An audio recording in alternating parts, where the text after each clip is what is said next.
Assalamualaikum warahmatullahi wabarakatuh.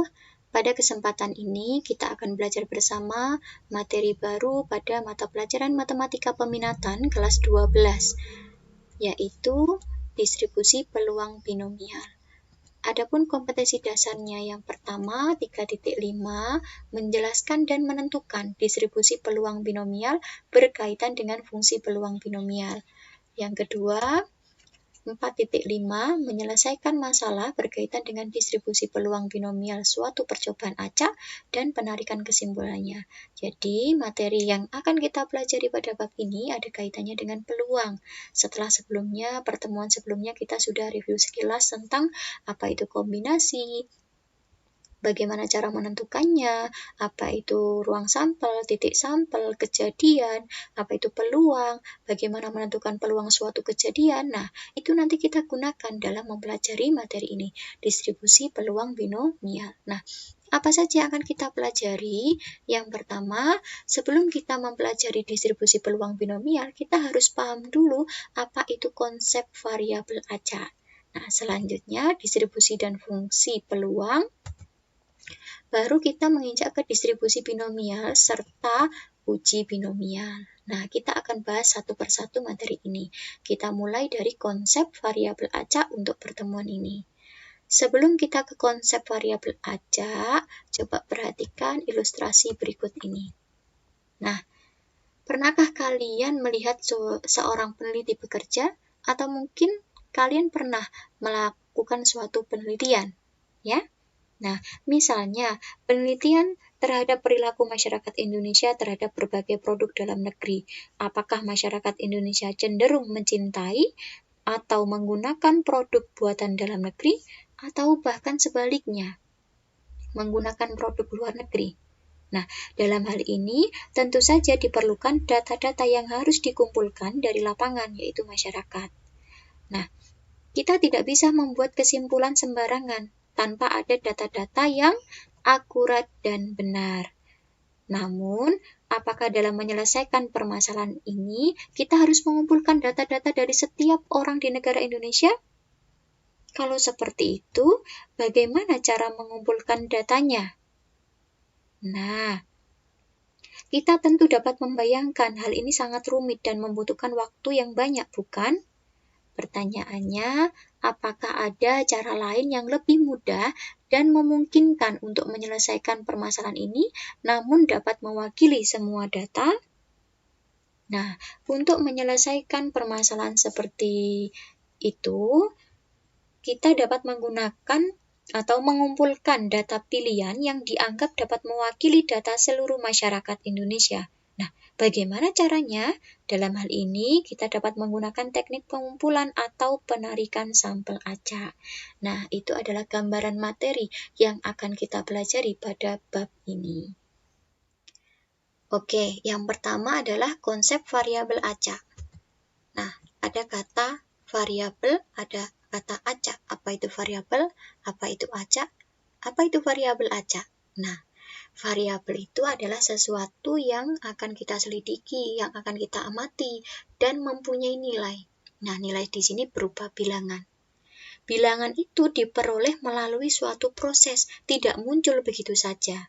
Nah, proses ada yang mengikuti atau menggunakan aturan peluang, ada yang tidak menggunakan aturan peluang. Dalam hal ini kita tidak melihat salah benarnya ya, bukan berarti kalau menggunakan aturan peluang itu benar, tidak menggunakan aturan peluang itu salah. Bukan seperti itu, tetapi tergantung dari tujuan dan apa yang akan kita amati. Nah, ketika proses itu menggunakan aturan peluang, berarti variabel itu acak. Nah, acak berarti ada kaitannya dengan ketidakpastian dan memiliki kesempatan yang sama. Nah, bagaimana acak dan yang tidak acak? Nah, coba perhatikan contoh berikut ini. Misalkan ada dua orang melakukan suatu percobaan. Yang pertama dengan melemparkan uang logam untuk mendapatkan apakah muncul angka atau gambar. Sedangkan orang kedua, dia hanya meletakkan begitu saja logam tersebut sesuai keinginannya. Oh, saya ingin muncul angka. Oh, saya ingin muncul gambar. Nah, yang mana yang dikatakan acak di sini? Nah, yang melemparkan tadilah yang dinamakan acak. Jadi ketidakpastian dan memiliki kesempatan yang sama. Sedangkan yang hanya meletakkan uang logamnya begitu saja, itu adalah contoh yang tidak acak. Nah, agar lebih memahami apa itu variabel acak dan bagaimana definisinya, perhatikan ilustrasi berikut ini. Misalkan kita melakukan pelemparan uang logam sebanyak 3 kali. Nah, sudah terlihat di sini pelemparan. Nah, berarti acak ya. Apa saja kemungkinan permukaan uang logam yang muncul? Nah, di situ ada 3 pelemparan. Nah, kita tahu bahwa uang logam itu permukaannya bisa angka, bisa gambar ya. Kalau gambar saya misalkan dengan G, kalau angka saya misalkan dengan A ya. Nah, pelemparan pertama bisa jadi uang logam itu muncul gambar atau angka ya, bisa angka, bisa gambar. Pada pelemparan kedua, bisa jadi pada pelemparan yang pertama tadi muncul gambar, pelemparan keduanya juga muncul gambar atau berubah dia muncul angka.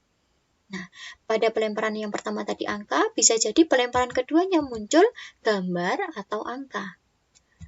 Selanjutnya pelemparan ketiga, yang mulanya pelemparan pertama tadi gambar, pelemparan kedua gambar, bisa jadi pelemparan ketiga muncul gambar lagi, ataupun angka.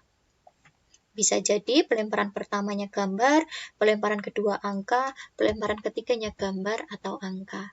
Begitu juga ketika pelemparan pertamanya angka, pelemparan kedua gambar, pelemparan ketiga bisa gambar, bisa angka.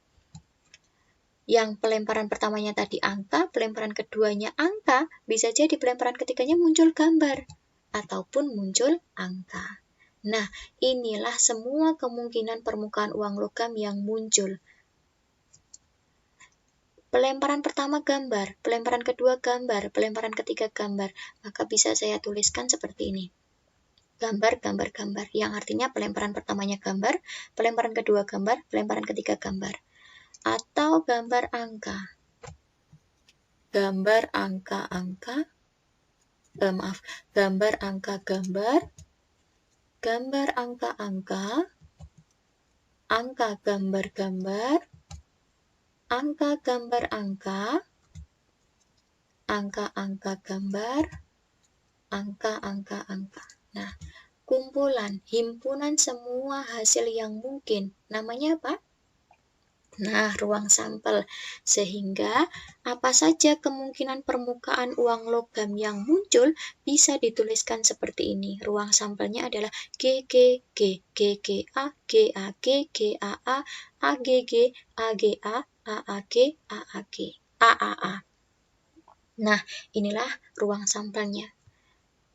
Bagaimana jika kita tertarik menentukan berapa kali sisi gambar muncul?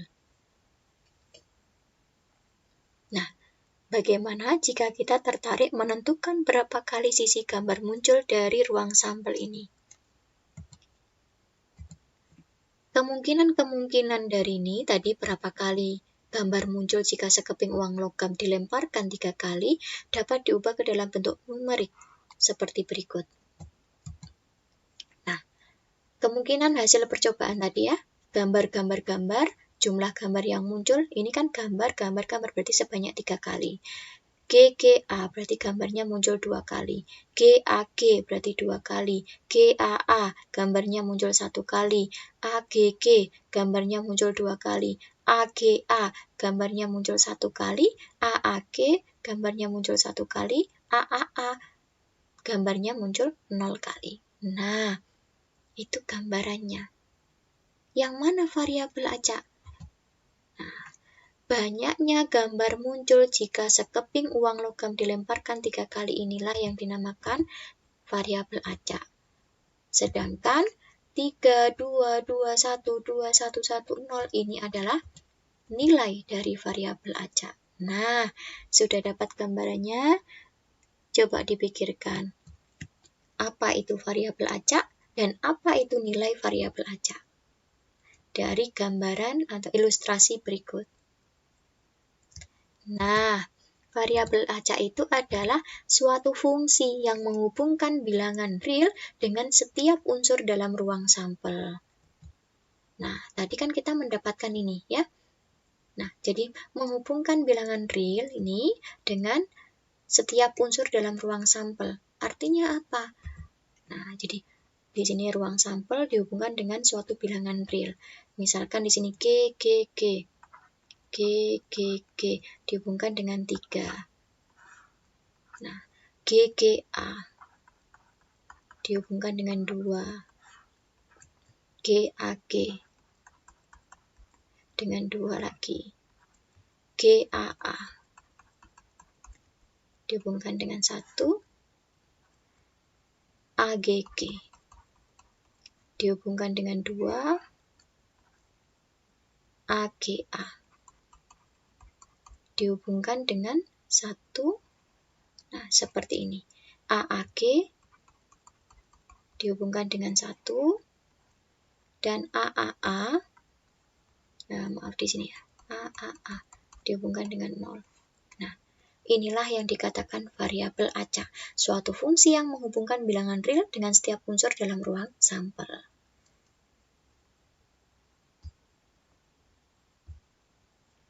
Nah, lambang variabel acak menggunakan huruf kapital, misalnya di sini X. Bisa A, bisa B, bisa C, dan seterusnya. Sedangkan huruf kecil X untuk menyatakan salah satu di antara nilai-nilainya. Nah, di sini variabel acak kan ada kaitannya dengan dalam ruang sampel, ya. Suatu fungsi yang menghubungkan bilangan real dengan setiap unsur dalam ruang sampel. Nah, ruang sampel itu dalam percobaan, ada yang memiliki jumlah titik sampel berhingga, terhitung, dan tak berhingga atau tak terhitung. Nah, yang pertama, jika suatu ruang sampel yang terdiri dari jumlah titik sampel yang berhingga, atau bisa dikatakan suatu barisan unsur yang tidak pernah berakhir, tetapi sama banyaknya dengan bilangan cacah, maka disebut ruang sampel diskrit. Contohnya bagaimana? Misalkan dalam percobaan melempar satu dadu, maka ruang sampelnya 1, 2, 3, 4, 5, 6 misalkan. Nah, dia terhitung. Sedangkan yang kedua, jika ruang sampel yang terdiri dari tak berhingga banyaknya titik sampel yang sama banyaknya dengan titik pada sebuah ruas garis, maka ruang sampel itu disebut ruang sampel kontinu. Nah, jadi yang kalau sama banyaknya dengan titik pada sebuah ruas garis ini, maka ruang sampel itu disebut ruang sampel kontinu. Ruas garis, kita tidak tahu banyaknya ini berapa. Itu. Nah, contohnya bagaimana? Misalkan, jika kita mengukur jarak yang ditempuh sebuah mobil yang diisi 5 liter bensin dengan mengasumsikan bahwa jarak dapat diukur seteliti mungkin, maka jelas kita mempunyai tak hingga banyaknya kemungkinan jarak yang ditempuh mobil tersebut, dan banyaknya kemungkinan jarak ini tidak bisa disamakan dengan bilangan cacah. Kan bisa jadi 5 liter dapat menempuh 100 km.